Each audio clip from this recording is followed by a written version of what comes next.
Friends, कैसे हैं आप सब लोग। आई होप आप लोग बहुत बढ़िया होंगे। मैं KR सैनी इन सब सभी का स्वागत करता हूं। दोस्तों, सेक्शन कंट्रोल लेवल 6 की नई भर्ती आ चुकी है। शॉर्ट नोटिस का आ गया है। अगले महीने से आपके फॉर्म भरे जाएंगे। तो इसको लेकर आप में से कई सारे साथियों के मन में कई टाइप के जो डाउट्स है उनको क्लियर करने की कोशिश करेंगे।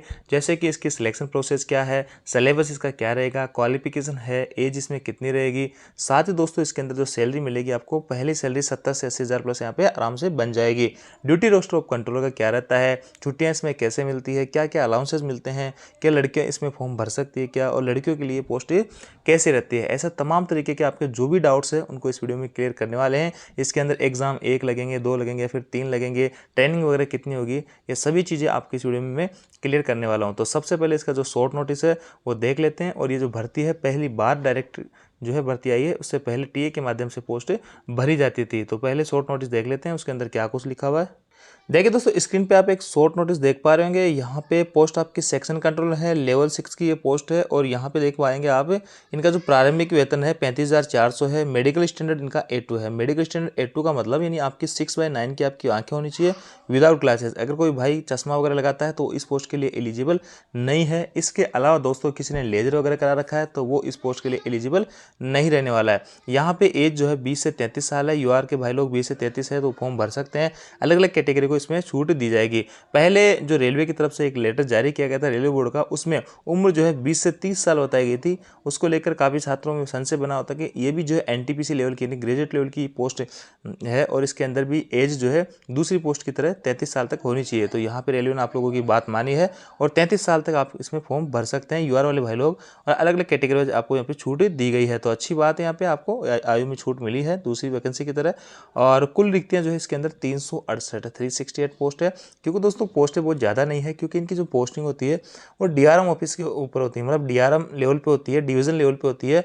और इसमें पोस्टिंग एक आपकी जो प्लेस होता है वो बहुत ही शानदार होता है। अच्छे शहरों में वाई क्लास सिटी में आपकी पोस्टिंग होती है, जहाँ पे आपको HRA वगैरह डबल मिलता है। इसके अलावा दोस्तों यहाँ पे आप अपनी फैमिली वगैरह अच्छे से रख सकते हो। और इसमें 6-6 घंटे आपकी ड्यूटी चलती है। जैसे आपकी 6 घंटे की ड्यूटी से मानो कि आप एक रोस्टर चलता है 6 से 12 का, सुबह 6 से 12 ड्यूटी करेगा। अगला जो है कंट्रोलर 12 से शाम को 6 तक करेगा।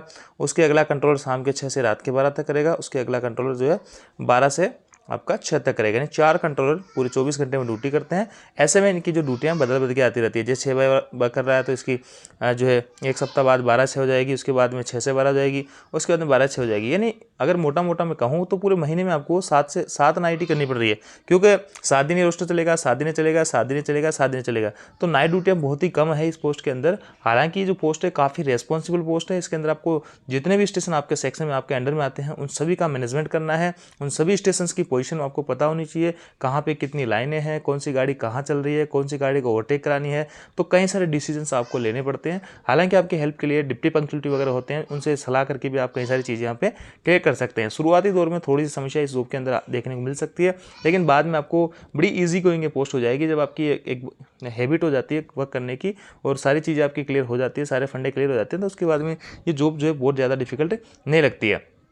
हालांकि अभी भी कई सारे सेक्शन ऐसे हैं जहाँ पे बहुत ही गाड़ियों का कम मूवमेंट रहता है, तो वहाँ पे सेक्शन कंट्रोलर की इजी गोइंग रहती है ड्यूटी। लेकिन जैसे कि दिल्ली है, मुंबई है या फिर जयपुर जैसे बड़े जंक्शन स्टेशन वगैरह है, वहाँ पे आप लोगों की पोस्टिंग होती है बड़े डिवीजनों पे, तो वहाँ पे आपको थोड़ा सा हेडेक यानी ज़्यादा डिफिकल्ट काम आपको देखने को मिल सकता है। तो ये धीरे धीरे काम आपका जो जैसे जैसे काम करोगे तो आप में सुधार होता रहेगा।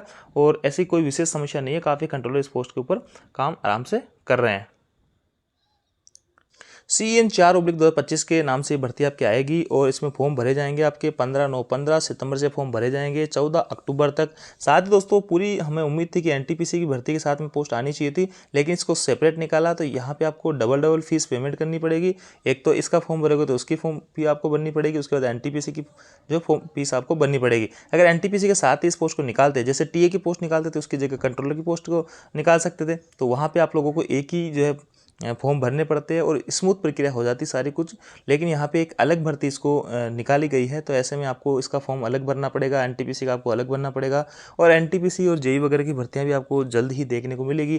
ग्रुप D का ऊपर जो कोर्ट केस वगैरह हैं उसकी भी जो है वो भी खत्म होने के कगार पे ही है। तो जैसे ही खत्म होगा तो उसकी एग्ज़ाम डेट वगैरह अनाउंस की जाएगी, जल्दी उनके एग्ज़ाम भी वहाँ पे कंडक्ट करवाए जाएंगे। अब देख लेते हैं दोस्तों इसके जो जोनल वाइज जो है क्या क्या वैकेंसी कहाँ से कितनी वैकेंसी आई है।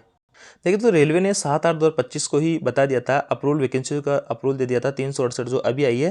ये पहले क्लियर था, देखिए 7/8/2025 को ही, और 368 पोस्ट वैकेंसी आएगी। ये आपके जोन के हिसाब से वैकेंसी है, जैसे कि वेस्ट सेंट्रल रेलवे से 7 पोस्ट है, वेस्टर्न रेलवे से 35 है, सेंट्रल रेलवे से 25 है, ईस्ट कोस्ट रेलवे से 24 है, यानी जोन के हिसाब से यहाँ वैकेंसी दी गई है। इसमें जब आपका सिलेक्शन होगा तो सिलेक्शन होने के बाद में आपको किसी एक डिवीजन में, जैसे मैं 1RR की बात करूँ 4 डिवीजन है, तो किसी एक डिवीजन में आपकी पोस्टिंग कर दी जाएगी और उसी डिवीजन में आपको लगातार काम करना होगा। और अगर आप चाहते हो कि डिवीजन चेंज करना, तो वो आपके ऑन रिक्वेस्ट वगैरह आपके खुद की इच्छा से ट्रांसफर होगा, रेलवे ट्रांसफर नहीं करेगा। एक बार किसी डिवीजन में पोस्टिंग होने के बाद में आप लगातार लाइफ टाइम उसी डिवीजन में काम कर सकते हैं, एक ही जगह पे रह के आराम से। सबसे बढ़िया बात यही है कि लाइफ टाइम आप इस पोस्ट के अंदर एक बार, जैसे कि जयपुर DRM ऑफिस में आपकी पोस्टिंग हो गई डिवीजन पे, तो यहाँ पे इस डिवीजन पे आप लाइफ टाइम अपनी ड्यूटी कर सकते हैं। लेवल 9 तक इसमें रेगुलर प्रमोशन है, 5400 ग्रेड तक आप जा सकते हैं। डिपार्टमेंट एग्जाम के थ्रू एओम वगैरह की पोस्टों भी यहाँ पे जा सकते हैं। तो इस तरीके का इसका जॉब प्रोफाइल वगैरह रहता है और पोस्टिंग प्लेस इसमें बहुत ही बेहतरीन रहता है, जैसा कि मैं आपको बार बार बता रहा हूँ। अब कुछ गर्ल्स का डाउट था कि सर गर्ल्स इसमें फॉर्म भर सकती है क्या, तो बिल्कुल सभी गर्ल्स और बॉयज़ इसके अंदर फॉर्म भर सकते हैं, जॉब भी कर सकते हैं। काफ़ी सारी गर्ल्स कंट्रोल के रूप में काम भी कर रही है, तो ऐसी गर्ल्स अपने आप को कमज़ोर ना समझे। इस जॉब पे गर्ल्स भी काम कर रही है और काफ़ी सारी जगह पे, और आप इसमें फॉर्म भर के तैयारी करके इसके अंदर आप सिलेक्शन ले सकते हो सेक्शन कंट्रोलर के रूप में। अब देखिए दोस्तों, इस पोस्ट के ऊपर सिलेबस, सिलेक्शन प्रोसेस वगैरह क्या रहेगी, ये 2/7/2025 को रेलवे ने एक रेलवे बोर्ड 60/2025 के माध्यम से क्लियर कर दिया था।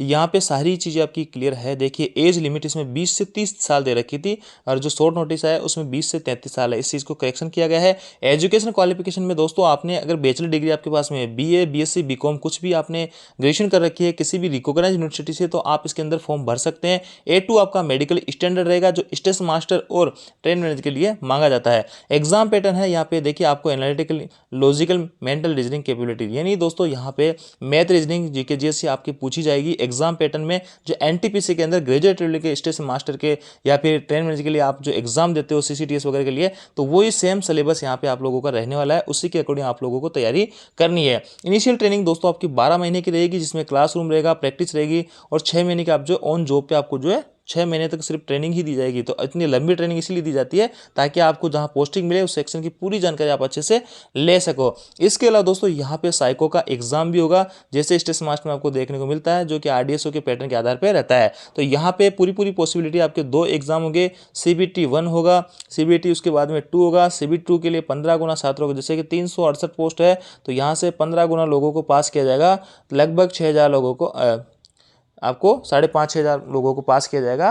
तो ऐसे में वो उनमें से फिर CBT 2 एग्जाम होगा। CBT 2 से 8 गुना छात्रों को जाएगा, और 60 से 8 गुना छात्रों को साइको का एग्जाम देना। साइको का एग्जाम CBT देने के बाद में वहाँ से सिलेक्शन DV और मेडिकल होगा, और फाइनल सिलेक्शन वहाँ पे होगा। तो ये आपकी इसकी सिलेक्शन प्रोसेस रहने वाली है। जैसे आपकी स्टेशन मास्टर की रहती है, सेम वैसे ही आपकी इसकी सिलेक्शन प्रोसेस देखने को मिलेगी। साइको का एग्जाम जो है स्टेशन मास्टर LP में लगता है, तो वो एग्जाम आपको इसमें भी पास करना होगा। तो रेलवे ने पहले ही क्लियर कर दिया था। इसके अलावा दोस्तों काफ़ी सारे स्टेशन मास्टर है, ट्रेन मैनेजर है, जो अभी वर्किंग में है, वो उनका पूछना है कि हम क्या जो है कंट्रोलर बन सकते हैं क्या डिपार्टमेंट एग्जाम के थ्रू, तो बिल्कुल बन सकते हैं। देखिए यहाँ पे इनको किस किस हिसाब से डिस्ट्रीब्यूट किया है, वो भी चीज़ें यहाँ पे क्लियर की गई है। सेक्शन कंट्रोलर जो पे लेवल 6 की जो पोस्ट रहेंगी, उसकी जो डायरेक्ट पोस्टें हैं, 60% जो पोस्टें हैं डायरेक्ट रिक्रूटमेंट से भरी जाएगी, जो भी भर्ती आई है, और 40% पोस्टें जो प्रमोशन कोटे से भरे जाएंगे। इसके अंदर जो भी लेवल 1, 2, 6, यानी दोस्तों यहाँ पे देखिए लेवल 1, 2 वाला भाई लोग है, लेवल 2 से 6 तक किसी भी डिपार्टमेंट में काम कर रहे हो और आपके पास में 2 साल की सर्विस हो गई है, तो आप इसके अंदर इसका एग्जाम देके कंट्रोलर बन सकते हो। जनरल सिलेक्शन के माध्यम से, GDC के माध्यम से इसकी भर्ती देखने को मिलती है।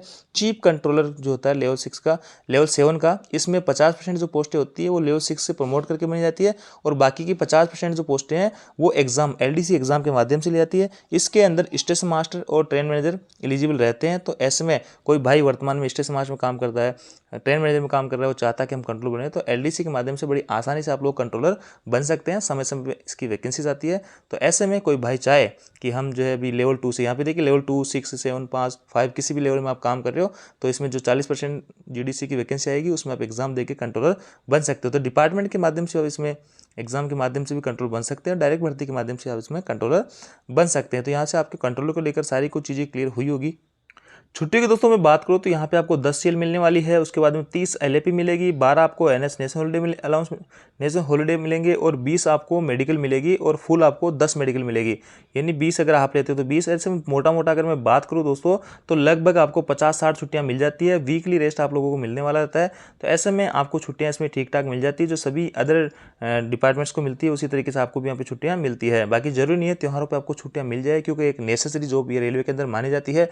पहली सैलरी आपकी 80,000 के आसपास बनेगी, जैसे कि 35,400 आपका इनिशियल बेसिक है, इसका 20% आपको एचआर मिलेगा, 7,000 एचआर होगा, 55% अभी जो है डीए है, जल्दी 58% होने वाला है, तो इसमें आप 58% इसका डीए निकाल लीजिएगा। इसके बाद में 2790 आपका टीफी हो गया, और दोस्तों नाइट ड्यूटी वगैरह को वो भी मिलेगा, और एक कंट्रोल अलाउंस 6,250 रुपये आपको स्ट्रेस अलाउंस के रूप में हर महीने रेलवे की तरफ से आपको भुगतान किया जाता है। तो ऐसे में सारे कुछ अलाउंसेस मिलाने के बाद में आपकी जो सैलरी है 70 से 80,000 प्लस आराम से इसमें पहुंच जाती है। तो सारी चीज़ें इसमें बहुत बढ़िया है, बस वर्कलोड इसमें थोड़ा सा ज़्यादा यहाँ पर रहता है, दूसरी पोस्ट की तुलना में रेस्पॉन्सिबिलिटी ज़्यादा रहती है, वो चीज़ है। बाकी इसमें सब कुछ चीज़ें बहुत ही बढ़िया रहने वाली होती है। तो ये दोस्तों अपडेट जानकर आपको अच्छी लगी होगी, वीडियो आपको लाइक दोस्तों के साथ में शेयर करके किसी भी टाइप का डाउट है तो कमेंट करके पूछ सकते हैं। Thank you.